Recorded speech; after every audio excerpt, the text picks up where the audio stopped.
Assalamu alaikum wa rahmatullahi wa barakatuh. My name is Liaquat Zaman, and we are going through Mukhtasar al-Qudoori, which is a Hanafi text. We're starting the chapter of Kitab al-Wadi'ah. If you guys like my videos, hit the like, subscribe button, and share them with your contacts. So, Kitab al-Wadi'ah. Wadi'ah comes from Waw Dal Ain, which means something which is left as a trust. Okay, so Wadi'ah is a trust. Kitab al-Wadi'ah. So al-wadi'atu amanatun, amana, amina ya'manu, which means something that's safe. Yad is hand. Muda' is the person you give a trust to, which we call a trustee. Right, so this is the trustee. إذا halakat, to perish. ضمن يضمن, ضمن يضمن, to compensate. وللمودع, مودع أن يحفظها بنفسه. حفظ يحفظ, to protect. أودع يودع is to leave it as a trust with someone. Deposit with someone. And then حريق is fire. حريق حرقاف. يسلمها, to hand it over. Jar is neighbor. Safina is boat. غرق is drowning. يلقي is to throw. ألقى يلقي إلقاء. We have خلط, to mix. مودع, trustee. يتميز, to be differentiated. So to differentiate. طلب, to seek. حبس, to detain, to keep. ضمن اختلطت, same as خلط, to mix. Sharik is the partner. Sahib is person who is the owner. أنفق, to spend. I'm sure a lot of these words you know anyway. مودع, halaka, baqi, remainder. Qadr, the amount. And then you've got talafat. Right, so talafa yatlifu, which means to perish. Ta'adda is to do transgression or negligence. Wadi'a is a trust. Daba is a vehicle, animal. Thawb is clothing. Labisa is to wear. Istakhdama, to use. Awda'a yudi'u, then that one. Ta'addi, so negligence. Zala, to cease, to disappear. Daman and Ada, to return. I'tiraf is to confess. Yabra is to be emancipated, freed. Daman is compensation. All right, so that's basically the breakdown of the words. Let's have a look now at tarkib, because tarkib is your thing. I don't know what you guys like about tarkib so much. Kitabu al-Wadi'ati. Okay, so kitab mudaf or mubtada, and kitab al-Wadi'a is mudaf ilayh. Al-Wadi'atu mubtada. أمانة is خبر. في يد المودع is the jar مجرور مضاف. إذا هلكت goes back to the وديعة. أمانة ووديعة. إذا لم يضمنها, so لم يضمنها في الفاعل للمودع أن يحفظها بنفسه وبمن في عياله, so jar مجرور. عيال means dependents, family. حفظها بغيرهم. أودعها في الفاعل. ضمن في الفاعل. يقع في داره حريق is the فاعل of يقع. يسلمها في الفاعل إلى جاره, جار مجرور. يكون في سفينة. يخاف الغرق في الفاعل مفعول به. فيلقيها إلى سفينة أخرى is the sifa of safina, but because it's, let me know why we don't say أخرين. Let me know. وإن خلطها المودع في الفاعل بماله حتى لا تتميز. So this is لا تتميز. لا تتميز. ضامنها. فإن طلبها صاحبها في الفاعل حبسها وهو يقدر على تسليمها, جار مجرور. ضامنها. وإن اختلطت, so this is في الفاعل بماله من غير فعله فهو شريك لصاحبها. Okay, right. Remember, all of this tarkib, you guys better pass the exams. وإن أنفق المودع في الفاعل بعضها مفعول به وهلك الباقي ضمن ذلك القدر مفعول به أو ضمن. وإن أنفق المودع في الفاعل بعضها مفعول به ثم رد مثله فخلط بالباقي فتلفت. So this goes في الفاعل ضمن الجميع. وإذا تعدى المودع في الوديعة بأن كانت دابة فركبها أو ثوبا فلبسه أو عبدا فاستخدمه في الفاعل أو أودعها عند غيره ثم أزال التعدية. So في الفاعل التعدية is مفعول به. وردها إلى يده زال الضمان في الفاعل. فإن طالبها صاحبها في الفاعل جحده إياه فهلكت ضمنها. فإن عاد إلى الاعتراف لم يبرأ من الضمان. Okay, that's basically that. All right, so let's have a look at this. So this is a new chapter. There's only 2 lessons on this, inshallah. It's very small. So wadi'a is basically a trust. So let's say, for example, this is a guy, and this guy has, I don't know, let's say a laptop, and he wants to go on holiday, but he wants to keep the laptop with someone else. So what he's done, he's chosen this guy, call him the trustee, and he's going to give it to him, and this guy now is going to take care of the laptop, right? So this is basically the idea. He's going to take care of the laptop. All right, so there are rules here that the muda, the trustee, called the muda, has to observe. And this guy is the mudi, the one that's depositing. Right, so there are rules that they have to observe. So what are the rules that they have to observe? So the main rule is that whatever he has been given, so in this case, this is the laptop, let's say, this is what we call an amana. So meaning if anything happens to that laptop in the care of the trustee, in the hands of the trustee, he will not be liable to pay for it unless he shows gross negligence, unless he does something which clearly he's not supposed to. Right? So otherwise, the default state is every amana is considered to be non-liable. So if someone borrows you something and someone steals it from you or whatever happens, you're not liable to pay for it. That's the idea there is. So this is the main point that he wants to highlight. Al-wadi'atu is amanatun fi yad al-muda'. So the wadi'ah is an amana in the hands of the muda'. إذا halakat, which means when it perishes, if the laptop perishes, lam yadhmanha, he does not have to pay for it. He does not have to compensate for it. All right, that's the first thing. Second issue now. Who is he allowed to keep this with? So let's say, for example, he's got a house. So who is he allowed to keep this with? So he's allowed to keep it with himself, number one.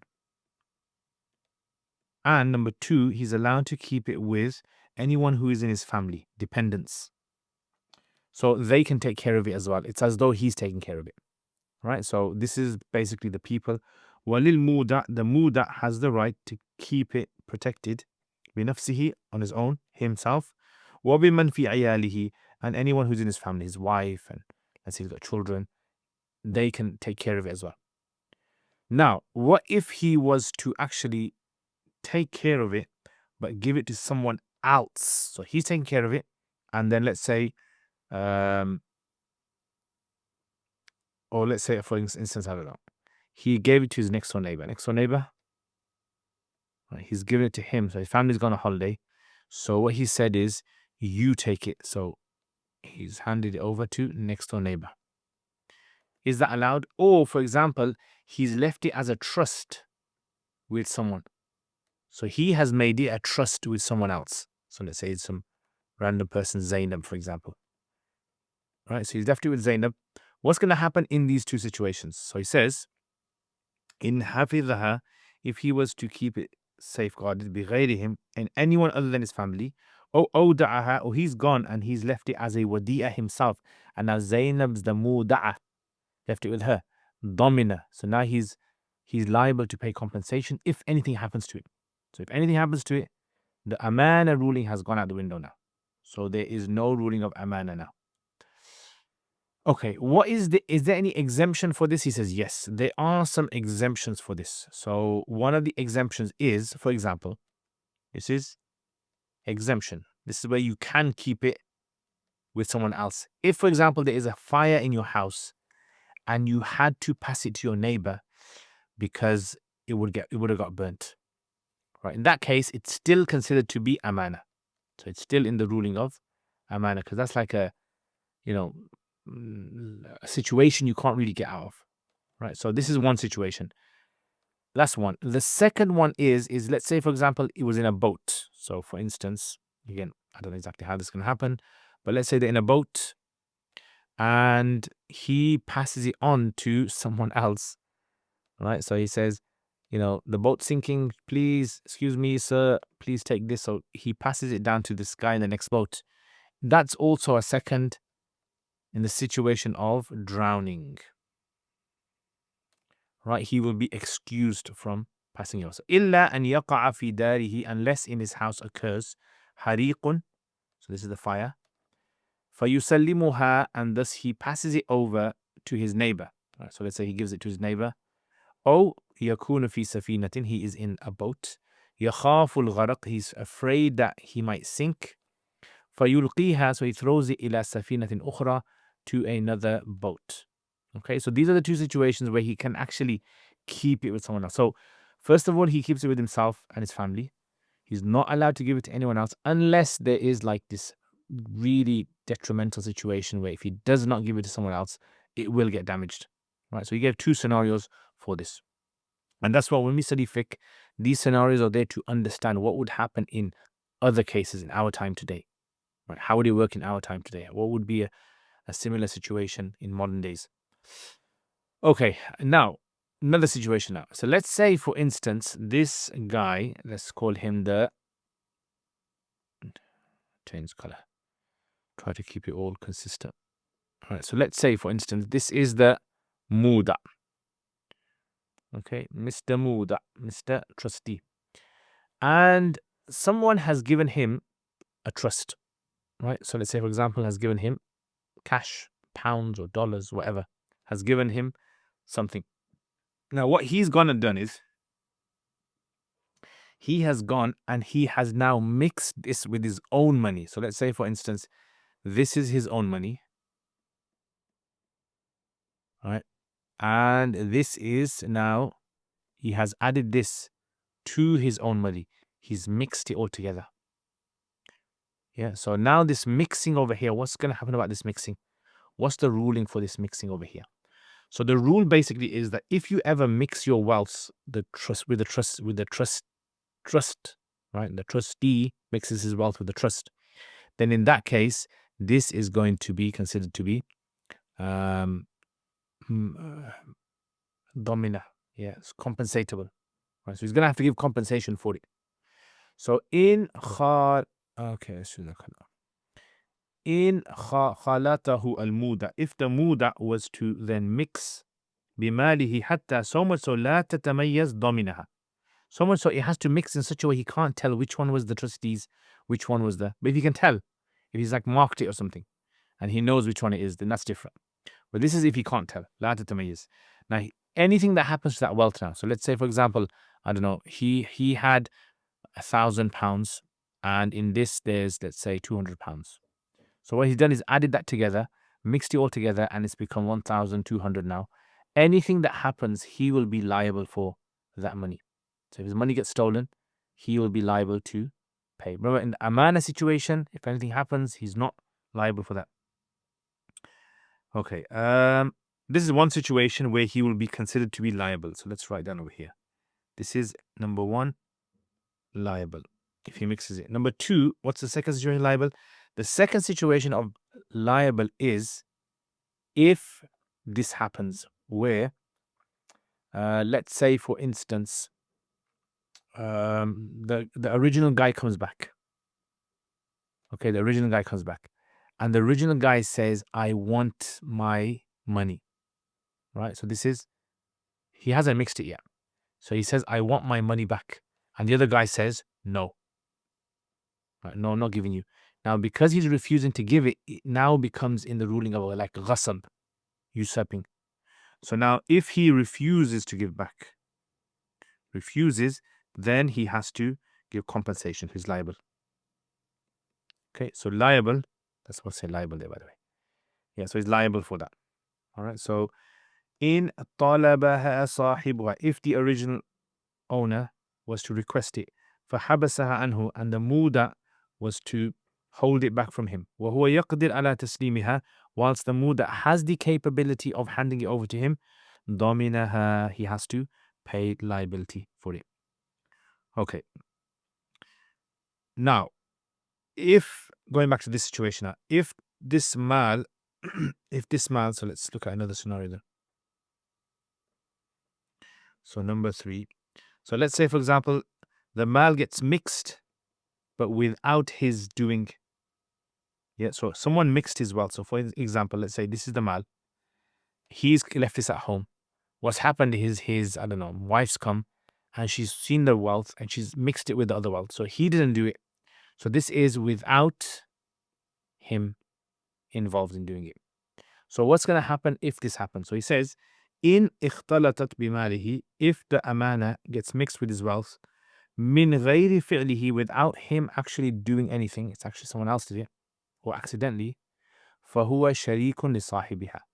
Then now that mal, they have now become sharik in that wealth now. So therefore 1,000 is going to be his and 200 is going to be his. Okay, next.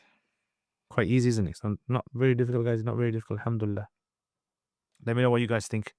If you guys enjoy this or not.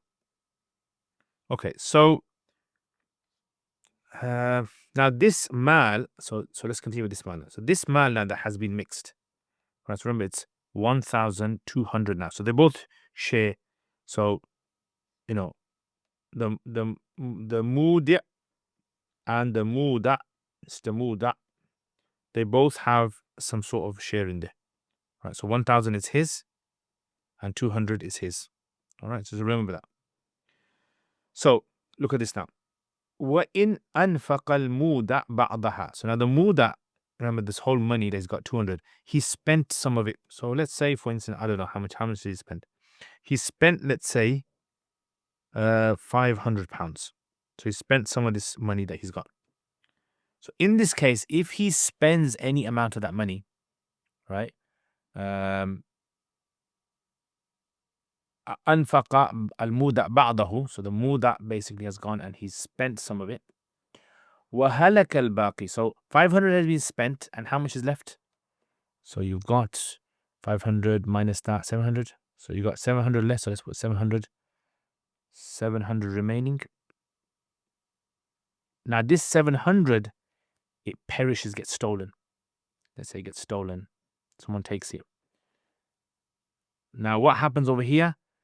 He says, وَهَلَكَ الْبَاقِي, the remainder gets destroyed, so this all gets stolen. ضَمِنَ ذَلِكَ الْقَدَرِ, now that he has to now pay that amount. So whatever amount had been stolen, he is now. So if he did not, so in other words, let's have a look at. So he's going to give back that qadr, meaning the amount that he had spent. Yeah. So ذلك القدر, the qadr which he had spent, that's what he's going to give back.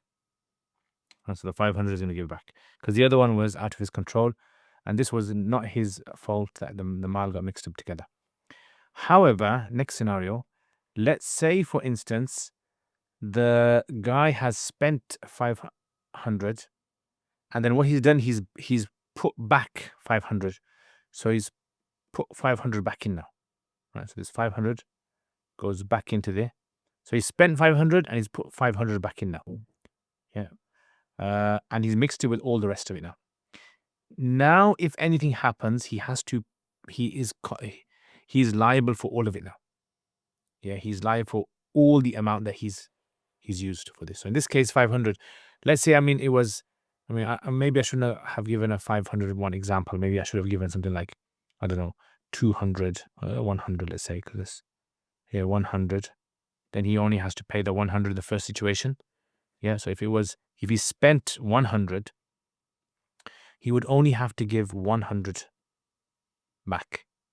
Now, if he has put that 100 back in again, in that situation, what happens is now all of it, so the whole amount of 200, he'll be liable for. Does that make sense? Okay, so let's have a look. So وَإِنْ أَنْفَقَ الْمُودَ, if the muda was to spend بعضها, some of it, 500, let's say 100, he spent 100.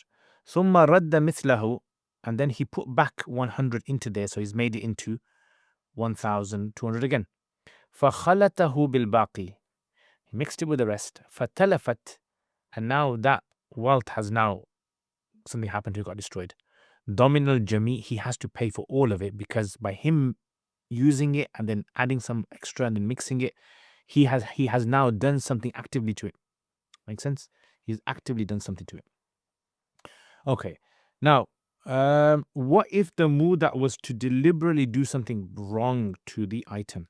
Right. So if the muda does something totally wrong to the item, what we call gross negligence, he shows it gross negligence. In this situation, what happens? So he says, let's say, for example, this is a muda. Okay, muda. And the muda was to, I don't know, let's say it's an animal. Yeah. And he's not supposed to ride it, but he rides the animal. This is the gross negligence. Right. So he's not supposed to ride it, but he's ridden it. Oh, it's let's say, I don't know, it's a shirt. And he's gone and worn the shirt. He wears it. Right, again, he's done something wrong. Or let's say, for example, it's a slave. And he's gone and used the service of the slave. Yeah, so use the service of the slave. So in these three situations, what is going to happen? So he says, إذا تعدى المودع, if the muda does تعدي, gross negligence, في الوديعة, in the وديعة, بأن كانت such that it's a dabba, it's an animal, and he ركبها, he's ridden it, wrong, should not. أو ثوبا فلبسه, or it's a thobe, and he wears it, wrong. أو عبدا, or it's a slave, and he has used the service, استخدمه, these three scenarios.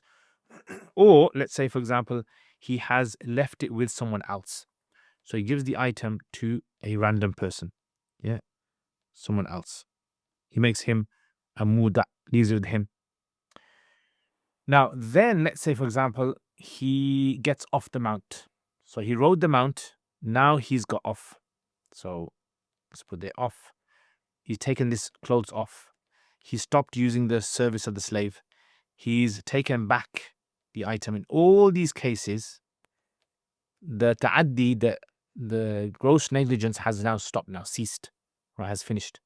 So if that happens, he says, أو أودعها, or he has left it with someone else in the غيره, ثم أزال التعدي, and now he's got rid of, so he got off the animal, or he took off the clothes, or he stopped using the slave, or he has taken it back from that guy. وردها إلى يده, and he has returned it back to his own hand. So he's got it. زال الضمان, the damana has ended now. Yeah, so he used it whilst he was using it, then he's liable to compensate. And once it goes back to his hand, then it's fine. Now, if, so last masala now. So if now, for example, let's say, for instance, someone else wants the item. This is the owner. And he says, give me. And he says, no. Right? He refuses that, no, I don't have it. Yeah, I do not have this. In this case, what is going to happen? So he says, in talabaha sahibuha, if the true owner requests it back, fajahadahu iyah, and this guy says, no, I don't have it. Fahalakat, and the item gets damaged. Daminaha, because now it's become ghasab, isn't it? Fa-in aada, if he was to then later on, I don't know, maybe confess. So let's say, for example, I don't know, I don't know lots of things, but let's say Monday he gave it to him as a trust, trust. And then Wednesday, he says no, he doesn't have it. And then Friday, he says, yes, actually I do have it. Right? So now this is the i'tiraf. So Friday he confesses that he does have it. Al-i'tiraf, lam yabra' min al-daman. He still will not be free of liability. Because he said no all this time now, so as long as he's got it, he's going to be liable all this time. Right? And before that time, he was not liable. So from Monday to here, he was not liable. This is because now it's transformed into a ghasab now. Yeah, so it's become a ghasab. Khalas. That's it, guys. That's the masala. I hope it makes sense to you guys. All right, so have a little look there. See if you guys can make sense. And let's have a look at some questions then. Yeah, so questions. What is the ruling if the deposit wadi'ah is destroyed while in the custodian's possession, the trustee's possession, without his negligence? What's the ruling of that? Put in the comments. Who can the custodian entrust the deposit to without incurring liability? Who? Put in the comments. In what case is it permissible for the custodian, the trustee, to hand the deposit to a neighbor? What situation? What is the ruling if the custodian mixes the deposit with his own wealth so that it cannot be distinguished? Answer. If the owner asks for the deposit and the custodian is able to return it but refuses, what is the ruling? What does it become? What happens if the deposit becomes mixed with the custodian's wealth without his action? Then what happens? So remember there's some scenarios there. If the custodian transgresses by using the deposit, riding it, wearing, etc., but then stops and returns it to himself, is he still liable? If the custodian denies the deposit when the owner asks for it and later perishes, is he absolved of liability if he later admits? So over there, you let me know. What do you guys say? Inshallah. So this is just a summary of it then. So like we said, a person who has been entrusted with it, the trustee or the custodian, he is someone who is a trustee. Anything happens to it, he is not liable unless he shows gross negligence. Can he keep it with himself and his family? Yes. Can he keep it with an next door neighbor? No, unless there's going to be a fire. Can he hand it over to someone else as a wadi'ah? No, unless it's a, extremely difficult situation like a fire or throwing it from one boat to another. That might be exempted. Okay, what happens if the amana, the wadi'ah, if a person was to mix it with their wealth deliberately such that they can't distinguish? He's liable. What happens if a person was to say, refuse to give it back? Anything happens to it, he's liable. What if it happens, mixing happens without his doing? So in this situation, that will not be considered to be out of sil amana. But if he was to spend some of it and then put that back inside of it, then he would become liable for that. Okay, what happens if a person was to use the item and then return it back to himself? The liability will disappear. What if a person denies that he has it and then later admits it? Then the liability will still continue. Alright guys, Jazakallah khair. I hope you enjoyed this video. Let me know in the comments what you think, and share my videos guys with others. If you want to become patron, you want to become a monthly supporter, please become one. It helps my channel to grow and it becomes a sadaqah jariyah for all the people who watch the videos and benefit from them, inshallah. I will see you guys next time. Assalamu alaikum wa rahmatullahi wa barakatuh.